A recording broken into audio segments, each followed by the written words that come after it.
Wag mong ibigay lahat. Kasi ang tao, pag natulungan mo yan, mabango ka sa kanila, mabait ka sa kanila, kasi nakatulong ka sa kanila. Mabait ka sa kanila, mabango ka sa kanila, kahit masama ang ugali mo, pag nakatulong ka sa kanila, mabait ka sa kanila, hindi ka masama. Pero, subukan mo. Kasi ako naranasan ko na dumaan ako sa as in walang-wala. Walang makain, as in, wala talaga. O sige, ano na natin yung real life ko. Buntis ako noon. Yung biyanan kong lalaki, wala din trabaho yun. Siguro naaawa na sila sa amin. Dalawa kami, ni Jennifer, asawa din ng kapatid niya. Paras kaming buntis. Alam mo yung pagising mo, puproblemahin mo yung pagkain mo. Tapos, ang ginagawa namin, pag may pera kaming 10 piso, binibili muna namin yan ng 1 kilong basahan. Ang ginagawa namin, ginugupit namin, minsan pag tinitipid namin yung tela, nakaka3 basahan kami. Magkano ang basahan noon? Yung basahan na ganyan, yun, binibenta namin. Tapos, bibili na kami ng kalahating bigas. O, diba? Tapos, yung biyanan kong lalaki, pag nakikita niya, bibilihan siya ng pandesal. Tapos, nadadaanan niya kami. Totoo, nadadaanan niya kami na nagagawa ng basahan. Wala pa kaming almusal. Binibigyan niya kami ng 2 pandesal. O, diba? Kaya ang tao, siguro hindi lahat. Na ano lang ako, pero siguro hindi lahat.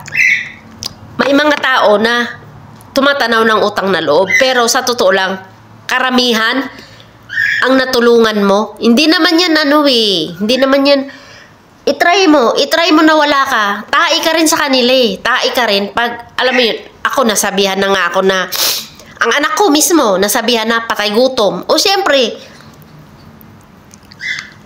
wala nga syempre, uunahin mo yung anak mo, nasabihan na ako na, mismo, na patay gutom ang anak ko, o, diba, yun yung, Marami akong naranasang hirap. Baon sa utang, naranas ko yung baon sa utang, ATM ko, nakasangla. Alam mo yun yung, sisweldo ka, araw ng sweldo ka, pero mangungutang ka pa, abonado ka pa doon sa utang mo. Alam mo yun, yung hirap na,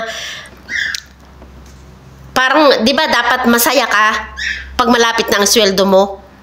Ako yung hindi masaya pag malapit na ang sweldo ko, kasi alam ko na, walang mapupuntahan, wala akong sisweldohin. Tapos, pipila na naman ako doon sa kantin. Sa kantin na mangungutang ng bigas. 10 kilo, 1 kinsenas na yun namin. O, diba? Gatas pa, pamasahe ko pa. Kaya ranas ko lahat. Ranas ko. Kaya wag nyo akong yabangan sa mga utang nyo. Wag nyo akong yabangan sa hirap ng buhay nyo. Kasi, ranas ko yan. Ranas ko yan.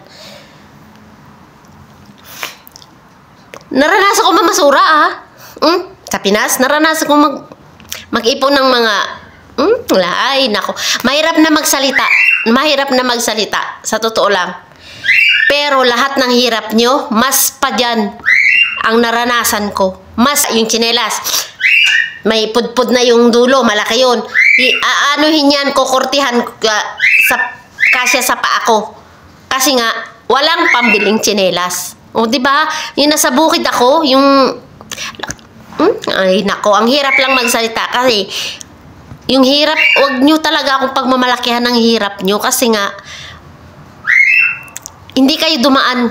Yung kanya-kanya tayo ng hirap na pinagdaanan, pero wag nyo ipagmamalaki na hindi ko naranasan yung ganyan, mga ganyan. Mas pa dyan ang naranasan ko. Mas pa ang hirap na naranasan ko noon.